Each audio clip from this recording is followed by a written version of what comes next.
Okay, just want to continue on with this walkthrough of my quote unquote career, quote life in corporate America. Now I know it's death. So, I exited stage left from Amazon in about a year, and so now I'm sitting in New Jersey, wondering what I'm going to do. And so their competitor, Bed Bath and Beyond, reached out, and they're a sinking ship, and so they're like, yeah, we'll bring this kid from Amazon, maybe he can infuse us with new ideas and all that. So I go to Bed Bath, and then there's so much conflict internally. I joined IT finance. They're spending so much money on their, e-commerce business, and it's not, producing any returns, good returns. And so my boss, who is the, VP of IT finance, he was being questioned daily by the CFO on his spend, and he was like hiding, not explaining things to her why they're spending all this money, and then they're trying to again induce fat into it, keeping all these consultants on the payroll and all that. They don't want to let people go. So I realized it's not actually evil what they're doing. They're just trying to keep people's jobs, and their own job, intact. And he had many people that were reporting to him. So they're not going to be like, yeah, we can cut this, we don't need to spend all this kind of stuff. That's not what will work, get a person in that kind of a position. So, but the issue with that is then the whole role becomes political. You're just sitting there worried about what you're going to say to somebody, whether you're going to like give somebody too much information. The CFO started coming to me directly, and I just joined because my boss would say he's sick or, say he's busy and all that. So now I have my boss's boss coming to me for information. And like I said earlier, that is a huge conflict of interest. And obviously my boss doesn't like that. And what am I going to say no to the CFO? No, I'm not going to tell you like what's going on or give you any information and all that. So they started liking me, and the COO and CFO started coming to me because they knew that I would give them information. Because again, I was clueless. Somebody comes to me, you don't even have to be a chief anything. I'll just help people, and then so again, I was quickly identified as an enemy of the team. And so, my boss was just, what they do in this situation is they produce what I call a work famine. They'll just not give you anything to do and hope you just get bored and then leave. And so, that's what happened. And I literally was like, I didn't know how to pass the time away. I just literally would go to work, and sit there, and then I would leave sometimes at 5 instead of 5:30. And then my boss would then question, what time did you leave? I saw you leave at 5, and all that. So like they would just play these kind of games to try and get you to leave on your own and not involve HR and stuff like that. And so I was able to sort of leave, and still collect, my unemployment, but I lasted only like 5 or 6 months. And it was just out of boredom, what I call a work famine. And the work that I was doing was political. I knew that what I was doing was not helping my boss's case. I was helping the corporate people above them identify spend and know, where that they can cut. And then I found out after I left, within a year or so, my boss and his boss on the technical side, were let go. And so this is what's happening, in the corporate world. And it's very cliquish and political, and it's not about any kind of teamwork or anything like that. And like I said, if there was teamwork on the left or the right-hand side, it will get broken up, because then those structures get too powerful, and then it can sometimes even topple over corporate objectives, which are strictly profit. And so it's a vibration on both sides. And it's becoming very, very obvious. It's obvious to me now that that's in place, but very, very prevalent, in these companies, no matter what size they are. So decided to move to New York. And then so here I am in New York, just kind of sitting around. I was just exploring New York a little, although not really an explorative person when it comes to certain cities, but just back again on unemployment. And so, sorry, this is my first run, collecting unemployment from New Jersey, and then moving to New York was a smart move, and I'll explain why. And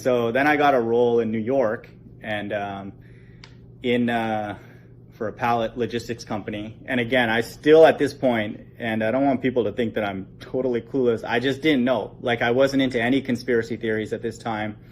A little bit of Alex Jones stuff during Bed Bath & Beyond I would watch, you know, and kind of a little bit of things related to like Louis Farrakhan and the evil of the Jewish people, but not Russian vids, you know, and stuff like that. Not flat earth or anything like that at this point. So I just assumed that it was just me, you know, just bad luck in these few roles, and I'll find one that will allow me to like be creative and, you know, not have to feel like, you know, I have to walk on eggshells and figure out, you know, what I'm going to say to people and be careful about what I say and all that, and play dumb and all that. I just thought that there would be a role that would exist out there. And so I just decided, you know, I'm in the Northeast, I might as well give New York a try, which was kind of in the back of my mind the whole time. So I moved to New York, and then so I did not actively seek out this job. Every job up to this point, you know, I was sort of active in it. Like, I clicked a button on something and applied. This one, somebody called me, you know, and I guess saw my profile and thought that I would be a fit for it, a recruiter. And so,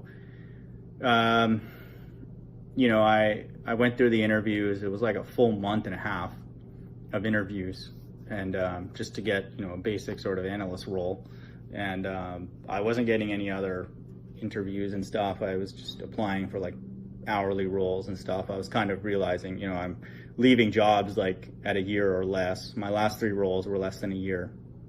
My first 2 were over 3 years. And so I was like, it's not looking good. And so, you know, I took this job because I really had no other option.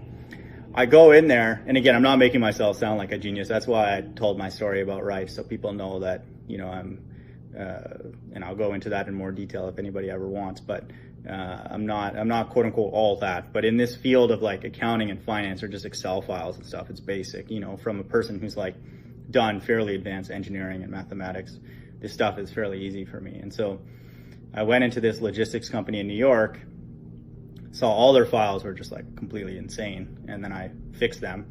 And then they were also using Tableau, and which is like a somewhat of a BI tool, not as powerful as SAS, but pretty good for data visualization. And so I put all the files in Tableau.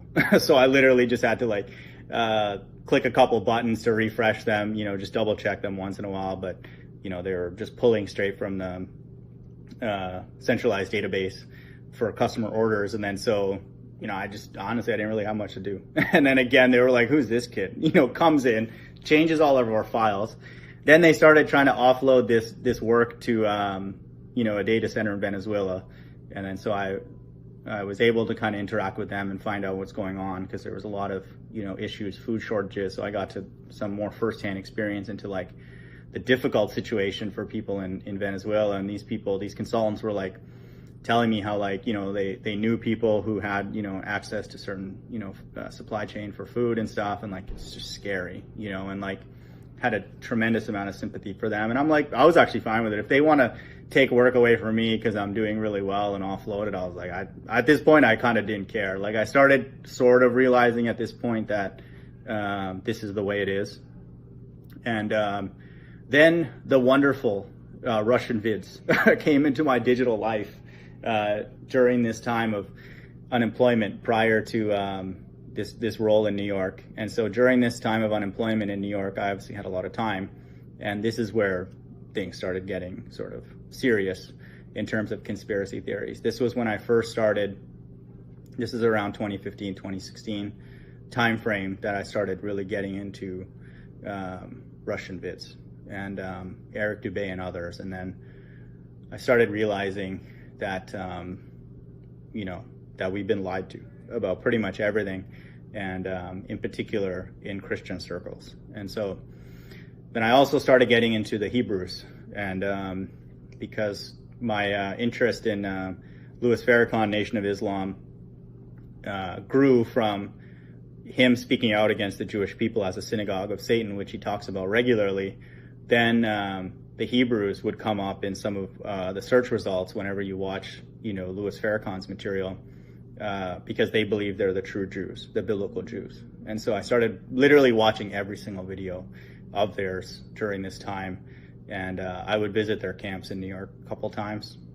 and they're right near Madison Square Garden. I don't think they're there as much anymore. They're kind of all over the place. Now that Flat Earth is out, they kind of hide a little bit because they, in my opinion, know that they're going to get called out for it. And I've approached them a few times about it, and they don't have the friendliest of response these days. But anyway, so I started getting into all this stuff. So Russian vids, Eric Dubé, the Hebrew Israelites. So I was like, literally everything I knew was being, flipped upside down, and it was a relief for me because I started realizing it's not me. And this was the first time that I started realizing, oh man, like, thank God, literally, thank God. I was like, I thought it was me. And this is why I want to share this narrative. And then, hopefully my channel is a testimony to this in other ways, that we can't blame ourselves for all the evil in the world. This world will look down upon creativity, individual thinking, collaboration, and all that kind of stuff. It's not about that. The principles in this world, to me, the only thing that makes sense is that it's leading towards the mark of the beast. If that's not the case, then this really doesn't make sense at all. And then to me, it's an even more sort of deeper despair if that is not the end goal to all of this chaos. And so, I was able to handle this corporate experience a little bit better because I've been through it many times, but it was still very stressful. My boss was against me. He was trying to set up, things and meetings and not tell who's leading the meeting. And then what they're doing is they're trying to when the meeting starts, they'll be like, oh, are you ready for this? You're going to lead this. And then so I knew that he was kind of setting up a lot of those kind of things. And then sometimes I would just play along, but I knew that I was prepared. So I would just kind of let him do it. And then so I was literally everything I was doing was turning to gold, and it made it worse actually. It's like if I actually failed, I probably would have been better off with my boss because he would have felt like he had more control over me. But I was just succeeding at everything, and it's I'm not trying to brag. Again, the stuff was really easy, but he would be like, yeah, we're having a training course for the people in Venezuela. I need you there for it. And, I would show up, and then he'd be like, yeah, so you're going to lead this. And I was like, oh, I didn't know that. And then so I would just casually walk them through what I was doing. And I had a presentation prepared because I knew that he was going to do it. And you could just tell he was just devastated, and then so after a while, they did what they needed to do because I was getting too far ahead of the group. I was on a performance improvement plan again. So it's funny, it's called a performance improvement, but they actually need a performance de-improvement. They needed me to not do as much and just blend in and just act stupid and sit on conference calls and just talk in circles and all that kind of stuff. And so the funny thing about that company now is I've noticed from LinkedIn, their leadership is starting to get laid off and stuff too, because talking in circles and being inefficient can work for a while, and create enough sort of chaos to keep people's jobs, but eventually it'll be found out. The company is owned by private equity and very well-known, rich family, the Hyatt empire, and so they're not going to let that kind of thing go on forever. They have to sort of play along when the power there's a strong, big enough center of mass. But that the leader of that group that I was in on the operation side was let go, and so. This is the corporate world. It's doesn't pay to be smart and doesn't pay to be dumb. So it's just, it's impossible to really get any kind of stability in this corporate environment because, sort of damned if you do and damned if you don't kind of thing. So that happened, and I managed to stay there eight months or so, which is kind of a miracle for me. I was just trying to set these mini goals. Okay, the last one was 5 or 6 months. That one was 8. Then the one before was just under a year. And so I was like, okay, a slight improvement, But I realized at this point, my relationship with corporate America is deteriorating. It's just like a relationship where every time you interact with a person, it's just not there. The thrill is gone, the spark is gone. It's hard for me to speak anything positive of corporate America, and they don't want to speak anything positive about me through these performance improvement plans. And so thankfully I moved to New York. I didn't plan this, but so I was able to get unemployment because now I'm in a different state. And so I was able to kind of keep things together for a little while, played golf, and stuff because it was around summertime, and decided to move back to Houston, just strictly really for the weather and cost of living. I was paying like $1,700 for like a garbage apartment in Midtown. But so I'm back in Houston now since middle of 2017. So it's actually almost about this time 2 years ago. And, then I was like golfing a lot and then enjoying this freedom from corporate America. Anytime that I don't have to think about going to a corporate job the next day or for the next while, it's just a huge relief for somebody like me. I think more and more people feel this, possibly even everyone. Honestly, that sounds like a bold statement, but like a huge percent, definitely over like 75% of the people probably have aspects of their job that they genuinely do not like. And so it's definitely not just me. That's not a pity party. But so I was just doing that, and then again, somebody else reached out, a recruiter, and I engaged into that, and then got the role that I'm currently in. And then this was much better, and it had no choice but to be from like a spiritual perspective, because I wasn't going to accept anything. If I got even a hint of anything like the past roles, I would have just rage quit, and like not in necessarily like a mean way to the people, because I think I knew at this point it wasn't them, it was the system. But at this point, this was like the beginning of 2018. I was like much more deeper into the quote conspiracies, and they were not conspiracies anymore. Like I knew a lot of the stuff that Russian Vids was saying, maybe minus some of the tranny things, but were real. I knew it. It was obvious. Like I could see it everywhere in the news. Now I viewed all them as actors and all that. And even people in my family, I realized like, they're not going to talk about things in the world. I can't go to them and explain to them, my experiences in corporate America and what's happening at the granular level. And it's not even their fault. So this is, again, not to throw them under the bus. I just realized there's a system in place right now, and it's firmly in place and it's held together by people even in our family. And so, I just say this as encouragement for other people who are going through this. Don't blame yourself. The system is completely, I don't even want to say satanic. It's just stupid. It's just not intelligent. And to me, when I think of the word satanic, I think of somebody like actively doing something evil, like physically harming somebody or whatever. And obviously that is the result of this type of a system. But to me, the foundations are just stupidity. You have to be stupid. You're not allowed to ask questions and learn and even make mistakes or whatever. It's like, it's just that. And it's just kind of finding this middle path where you don't offend anybody, and just you sort of find this little niche path that you can ride for a little while until somebody sees fit to remove you from that path. And that's what it is. But anyway, so this current role that I'm still in, barely, was actually fun at the beginning, genuinely. I was like kind of reinvigorated. I was working with nice people and, doing interesting work, producing financial projections and all that. And then, but it was very cyclical. Like it just got boring. There were days where I just didn't have anything to do, and I was just listening to like Oakley's debate and stuff like that, and I started caring less about the world. And I even told my boss and my office mate about flat earth, and then we would have like funny debates once in a while. Hey, all, sorry about that. It got cut off. I got a call. I had it on Do Not Disturb, but for some reason the call still stopped the recording. But so I was talking about, that I was sharing, quote unquote spiritual things with even people at work and all that kind of stuff. But the role was good. It was just boring, and I just really struggle with how to kill 8 hours a day, in an office environment. And I struggle even doing that, in my apartment for 8 hours. And that's why some of these like hangouts were useful for me when I'm working at home, because it just passes time, but they're also degenerating quickly. But so, then I just asked, I basically just quit, the job. And then the owner, just, I guess out of the goodness of his heart, was like, realized that, he liked the work that I was doing. And then he's like, why don't you just work from home, work part-time, and, stay on board. So I was like, it didn't hurt me.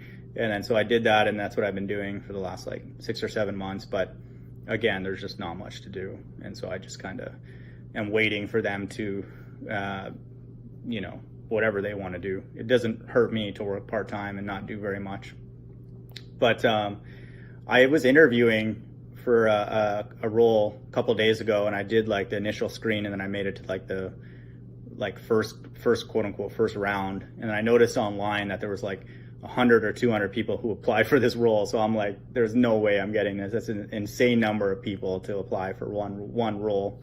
And then so, I got an email yesterday stating that they're not going to, go further with the, my application. I was like relieved. Now when I like hear back from corporations that they don't want me, in their organization, I'm like thankful.